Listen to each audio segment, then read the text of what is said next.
არაბთა ურდოები კავკასიონის სამხრეთ კარიბჭიდან შემოიჭრნენ. ქართული მიწა სისხლითა და ცეცხლით დაიფარა. მათი უწმინდურებით აივსო სოფლები და ქალაქები. უდანაშაულო ქართველობა კი מחვილითა და შიმშილით იხოცებოდა. ყველაზე შემზარავი მათ შორის მურვან ყრუ იყო.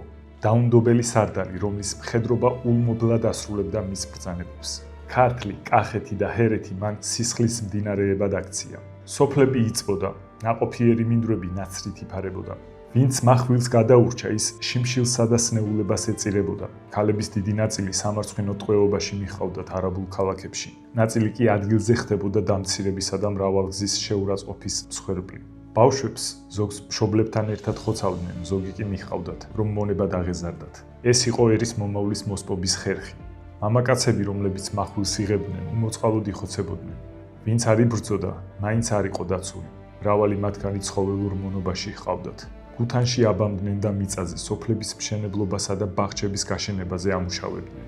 განსაკუთრებული სისასტიკით უსწორდებოდნენ სასულიერო პირებს და ქრისტიანულ სიწმინდეებს, რადგან ისინი ხალხის რწმენისა და სიმტკიცის ბურჯად იდგნენ. მრავალი სასულიერო პირი წამებით მოკლეს. ზოგს ცოცხლად ამწყობდნენ ქვევრში, ბევრს თვალები დასთხარეს. ზოგნი კი უბრალოდ ტაძრის კედლებთან ჩახოცეს.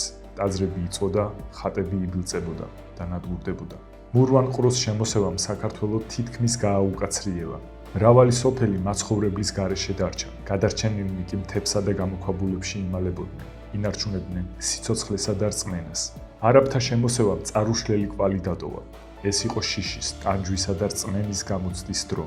როცა ერი სისხლის ზღვაში იდგა, მაგრამ მაინც არ დანებდა, რადგან ქრისტეს რწმენამ და მშობლიური მიწის სიყვარულმა სიკვდილის პირას მყოფთაც კი შემატა ძალა და მხნეობა. მურვან ყრუს სახელი ქართველის მეხსიერებაში უბედურების სიმბოლოდ იქცა. მისი ხსენება საუკუნეების განმავლობაში შეძრწუნებას იწვევდა.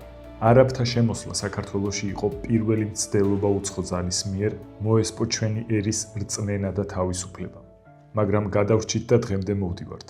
მოიწონეთ და გააზიარეთ ეს ვიდეო, რათა რაც შეიძლება მეტმა ადამიანმა გაიგოს ამბები საქართველოზე. მეგობრებო, იმისთვის რომ ჩვენმა პროექტმა განაგრძოს მუშაობა და განვითარება, გვჭირდება თქვენი მხარდაჭერა და თანადგომა. დაეხმარეთ არხს განვითარებაში და შეიტანეთ თქვენი წვლილი საქართველოს ისტორიის გავრცელებაში. დონაციის ბმული იხილეთ კომენტარებში.